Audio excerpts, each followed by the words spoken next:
Welcome to the Conspiracy Theories Project. I'm your host, Adam Stone. In the realm of international espionage, the truth is often stranger than fiction. And it's in this realm that we find Project Echelon, a global spy network that has been quietly eavesdropping on humanity's digital interactions for decades. As we delve deeper into the covert world of Project Echelon, we aim to peel back the veils of secrecy that shroud this international surveillance behemoth. Project Echelon is a creation of the Five Eyes Alliance, a group of intelligence agencies from 5 English-speaking countries: the United States, the United Kingdom, Canada, Australia, and New Zealand. This alliance, formed in the Cold War's shadow, set out to monitor communications around the globe, ostensibly to protect their nations from potential threats. But as we shall see, the scope and scale of their surveillance might surprise even the most seasoned observers. The system's heart is a network of enormous satellite dishes scattered in remote locations across the globe. These dishes, always turned towards the sky, are the silent sentinels, the listening ears of Project Echelon. They are designed to intercept satellite communications, capturing everything from phone calls to emails, from faxes to data transmissions. It's a dragnet cast wide, a net that catches everything in its path. Once the data is collected, it's fed into a massive computational system, capable of processing billions of bytes per second. This system, a marvel of technological prowess, can sift through the oceans of data, searching for specific keywords, phrases, or patterns. It's like finding a needle in a haystack, but on a global scale. And yet, despite its vast capabilities, Project Echelon operates largely in the shadows. Its existence has been disclosed, yet its operations, structure, and reach remain shrouded in mystery. Governments involved in the project have been reluctant to provide details, often citing national security concerns. This tight-lipped approach has led to speculation and conjecture about the true extent of Project Echelon's surveillance. Some believe it's a necessary tool to safeguard national security, while others see it as a gross invasion of privacy, a big brother watching over us. As we delve deeper into Project Echelon, we find ourselves navigating a murky world, a labyrinth of secrecy and surveillance. It's a world where every call could be listened to, every email read, every data transmission intercepted. But it's also a world where the line between security and privacy is blurred, where the balance between safety and freedom is perpetually in flux. In the shadowy world of Project Echelon, nothing is as it seems, and the only certainty is uncertainty. In the late 1940s, as the dust of World War II settled, a new conflict was taking shape. The Cold War, a battle not of bullets and bombs, but of ideologies and intelligence, dawned upon the world. It was a time when mistrust and paranoia ran deep, when the slightest whisper could spark a global catastrophe. It was during this tense climate that Project Echelon was born. Although its exact origins are obscured by a veil of secrecy, it is widely believed that Project Echelon started as a cooperative effort between the United States and the United Kingdom. Both nations, wary of the burgeoning power of the Soviet Union, sought ways to intercept and decode the communications of their potential adversary. This shared ambition led to the formation of the UK-USA Agreement in 1946, a secret treaty aimed at sharing signals intelligence. As the Cold War intensified, so did the sophistication of Project Echelon. More countries joined the alliance: Canada, Australia, and New Zealand. Together, these 5 countries, often referred to as the Five Eyes, formed the backbone of Project Echelon. Satellite dishes sprung up across the globe, from the barren landscapes of Alaska to the remote Australian outback. These dishes, silent and unassuming, became the eyes and ears of the world's most powerful spy network. Yet, as the network expanded, so did concerns about its operations. The secrecy surrounding Project Echelon fueled fears and speculations. People began to wonder if they were the ones being watched, their every call recorded, every message intercepted. This fear was not unfounded. In the late 1980s, a controversial report by investigative journalist Duncan Campbell brought the existence of Project Echelon into the public consciousness. It painted a chilling picture of a global surveillance network with virtually unlimited reach. Despite the revelations, the governments involved did not acknowledge the existence of Project Echelon until the turn of the millennium.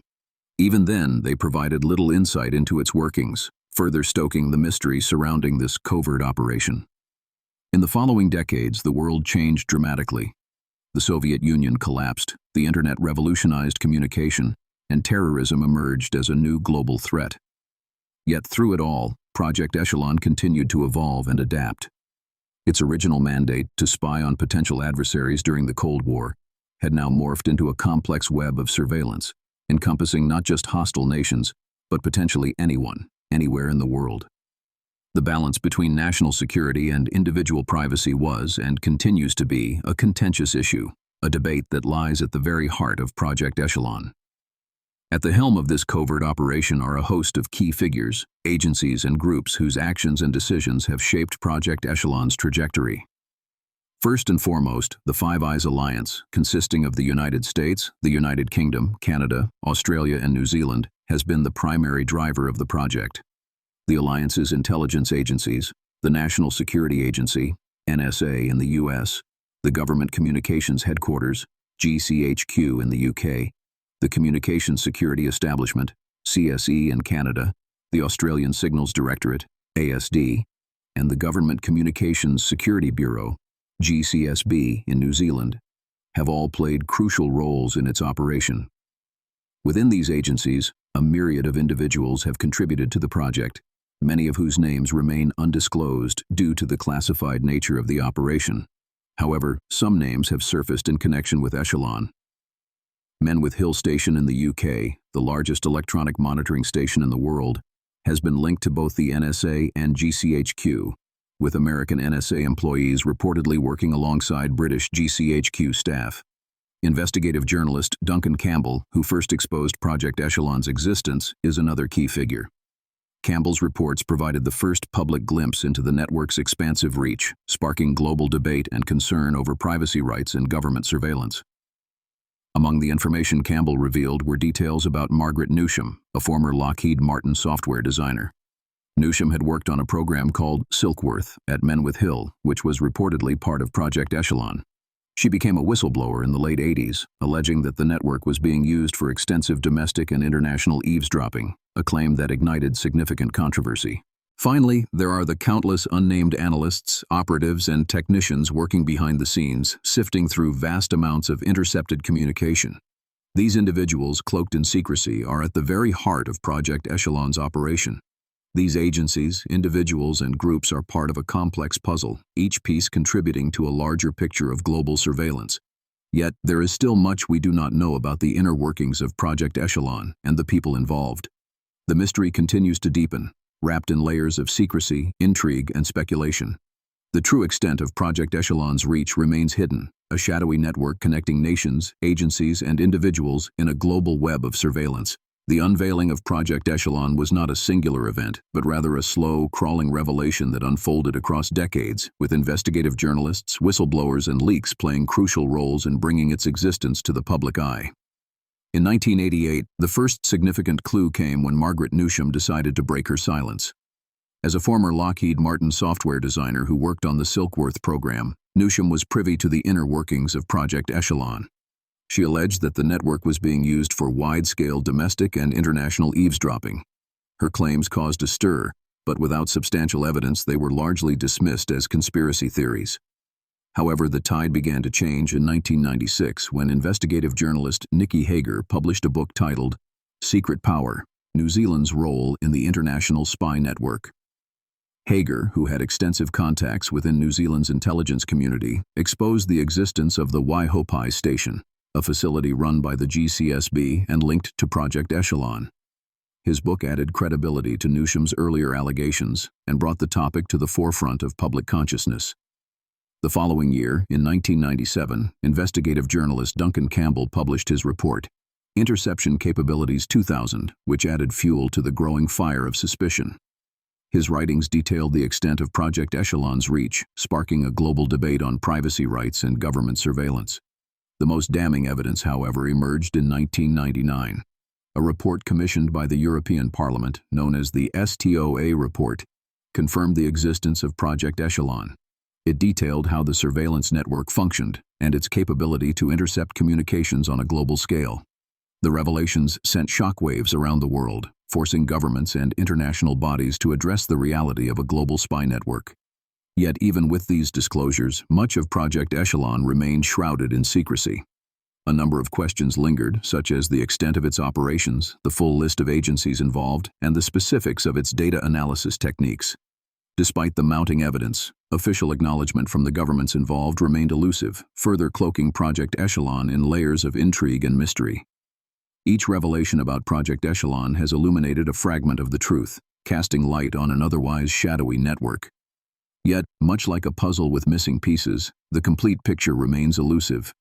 As more information surfaces, the world continues to grapple with the implications of a global surveillance network that seemingly listens to every call. While the disclosures about Project Echelon sparked conversation and concern, the governments and organizations implicated in the network went to great lengths to maintain control over the narrative. As the spotlight on Echelon intensified, attempts to suppress information, silence potential whistleblowers, and manipulate the story became more evident. In the United States, for example, the National Security Agency, NSA, consistently denied engaging in indiscriminate surveillance. They asserted that any interception of communications was strictly targeted and executed under lawful authority. In Britain, the Government Communications Headquarters, GCHQ, remained silent, refusing to comment on intelligence matters, a long-standing policy used to obscure their involvement. Reports of threats and intimidation also emerged, highlighting the lengths to which these agencies were willing to go to protect their secrets. Witnesses and whistleblowers were allegedly silenced, their credibility undermined. Some were even subjected to legal action under the guise of national security, further deterring potential informants. In a more subtle form of control, misdirection and misinformation were also allegedly used. Stories were leaked to the media, painting Project Echelon as a necessary tool against terrorism and serious crime. The narrative was cleverly manipulated, framing the issue not as one of privacy invasion, but as a matter of national security. Corporations, too, played a role in this narrative control.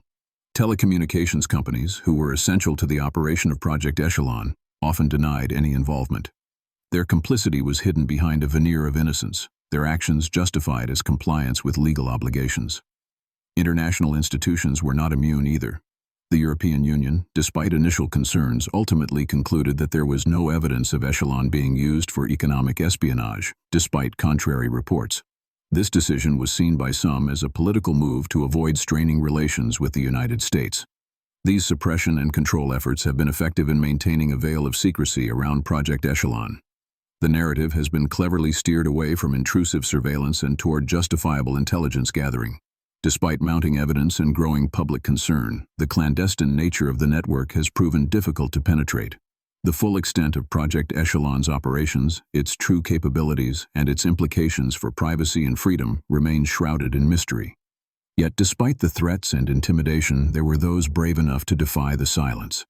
Journalists, insiders, and whistleblowers emerged, risking their personal safety and careers to expose the truth about Project Echelon.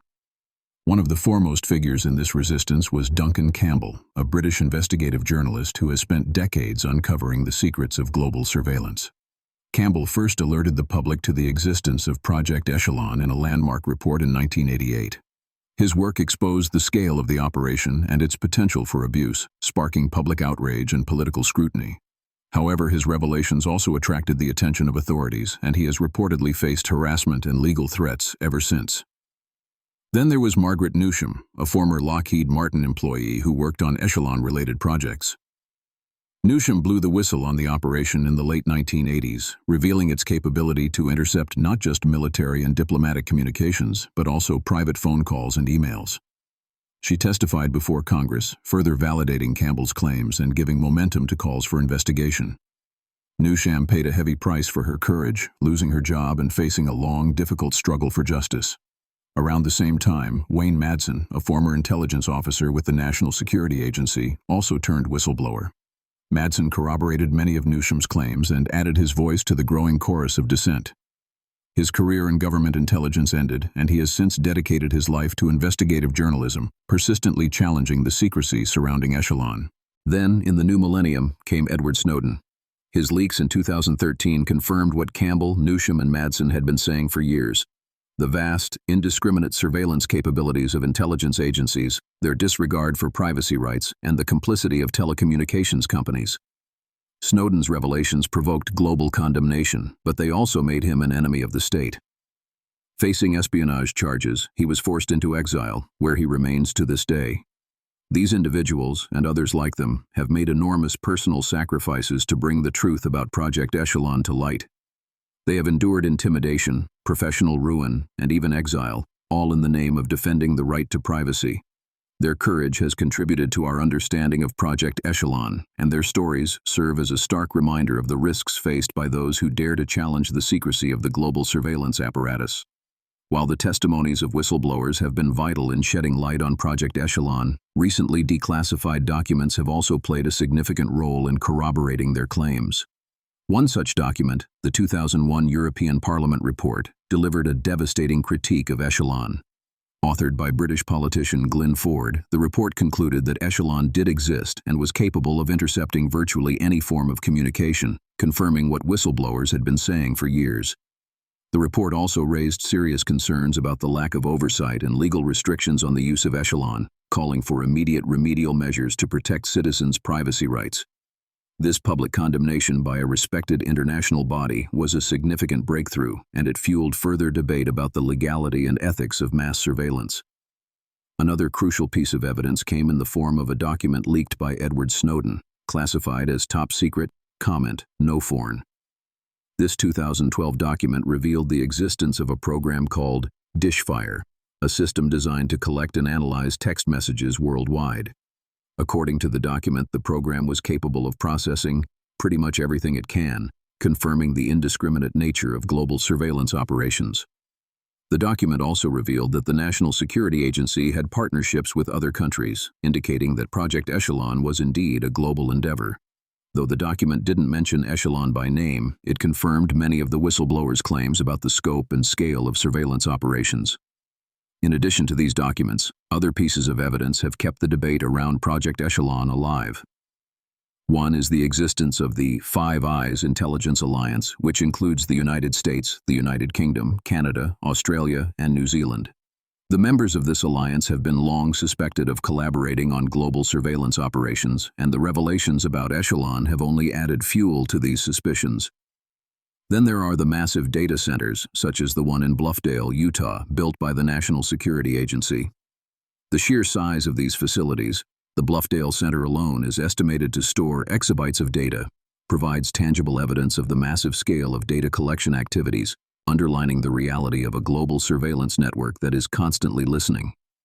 The testimonies of the whistleblowers, the declassified documents, the existence of the Five Eyes Alliance, the massive data centers, all these pieces fit together to paint a picture of a global surveillance apparatus that is far more extensive and invasive than most of us could have ever imagined. Upon the revelations about Project Echelon, a palpable shock reverberated through the public sphere. The implications of this global surveillance network caused immediate unrest.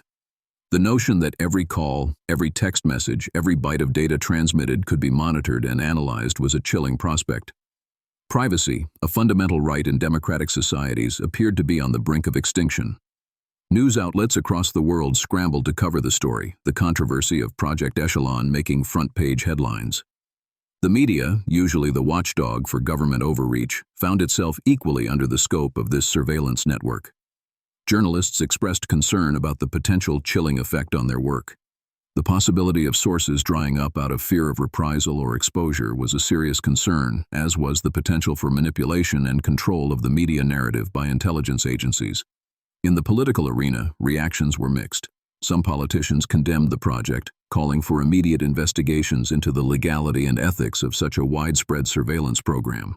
Others defended the project, arguing that it was essential for national security and the fight against terrorism. Yet, even amidst these debates, an undercurrent of unease was evident.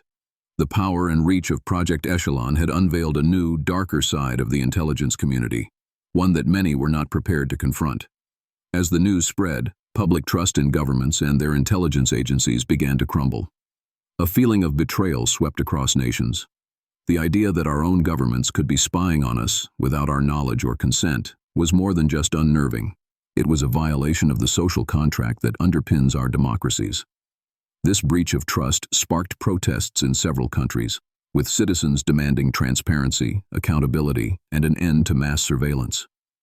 In the midst of this backlash, denials began to emerge. Intelligence agencies and governments around the world denied the existence of Project Echelon or downplayed its capabilities. These denials, however, did little to quell the public's anger or their demands for answers. If anything, they only served to deepen the sense of mistrust and suspicion. Project Echelon was not just a revelation about a global surveillance network. It was a watershed moment that forced us to confront the realities of our digital age and the potential for abuse of power that comes with it. It sparked a public discourse about privacy, security, and the limits of state power that continues to this day. And in doing so, it forever changed our relationship with technology and our understanding of our place in the digital world. Project Echelon's legacy is complex and far-reaching. Its shadow looms large over our modern world, influencing our understanding of privacy, security, and the state's right to surveil. It was a catalyst that moved these topics to the forefront of public discourse, forever altering our relationship with technology and our expectations of privacy. One of the most significant aspects of Echelon's legacy is the role it played in shaping modern privacy laws and regulations. In the wake of the revelations, there was a surge of legislative efforts aimed at curbing government surveillance and protecting individual privacy. Numerous countries passed new laws that explicitly limited the state's power to surveil without clear legal grounds. These laws were designed to restore public trust and ensure that the rights of citizens were not being unduly violated. Yet, despite these efforts, the question remains: how effective are these laws when up against the technological capabilities of modern intelligence agencies? The debate around state surveillance and individual privacy is far from settled. If anything, it has only grown more heated in our increasingly connected world. The technology that once made Echelon possible has evolved exponentially. Today we live in an age of smartphones, social media, and the cloud, platforms that generate a near constant stream of data. This data, in the hands of intelligence agencies, could potentially provide a far more detailed and intimate snapshot of our lives than anything Echelon could have achieved. It's an uncomfortable thought, and one that has given rise to a new wave of privacy advocates and activists. Project Echelon also left a lasting mark on popular culture. It inspired a generation of filmmakers, authors, and artists who saw in its story a cautionary tale about the dangers of unchecked power and the erosion of privacy. From blockbuster films to best-selling novels, the narrative of a global surveillance network has become a staple of dystopian fiction. In politics, the legacy of Echelon continues to be felt. The revelations about the project have sown deep-seated mistrust towards intelligence agencies and governments. This suspicion often manifests in political debates surrounding national security, foreign policy, and civil liberties. Perhaps the most enduring lesson from Project Echelon is a reminder of the importance of vigilance and scrutiny. The project's existence was uncovered not by governments or agencies, but by a dedicated group of investigators and journalists who refused to turn a blind eye. It's a powerful testament to the role of investigative journalism and public oversight in holding those in power accountable. In the end, the legacy of Project Echelon serves as a stark reminder of the delicate balance between security and freedom, between the state's need to protect and the individual's right to privacy. It's a balance that we continue to grapple with today, and one that is likely to define our future in the digital age. Project Echelon, in all its enigmatic and elusive nature, remains shrouded in mystery. The veil of secrecy that once concealed it has been lifted, yet numerous unanswered questions endure, maintaining the aura of the unknown that has come to define this intricate web of global surveillance. The burning question that continues to linger, like a specter over the ruins of Cold War machinations, is how much of the Echelon system remains active today. We know that technology has moved on, evolved, and grown more sophisticated. The digital age has given birth to new ways of collecting and analyzing data far beyond what was possible during the height of the Echelon era. Yet, has the spirit of Echelon, the foundational philosophy driving it, remained intact within modern intelligence operations? There is also the question of what Echelon's capabilities truly were. The snippets of information that have emerged over the years paint a picture of an almost omnipotent system, capable of monitoring virtually any form of communication, anywhere in the world. But was this truly the case? Or was the reality of Echelon's power somewhat less impressive, embellished by the shadows of secrecy and speculation? Furthermore, we are left wondering what secrets Echelon may have uncovered. What clandestine conversations did it intercept? Which political, military, and economic strategies did it expose? The answers to these questions, like so much of Echelon's operations, are likely to remain hidden, locked away in the vaults of intelligence agencies and the memories of those who operated the system. Project Echelon stands as a monument to the power and reach of global surveillance. It embodies the eternal struggle between the need for security and the right to privacy, a struggle that is more pertinent now than ever before.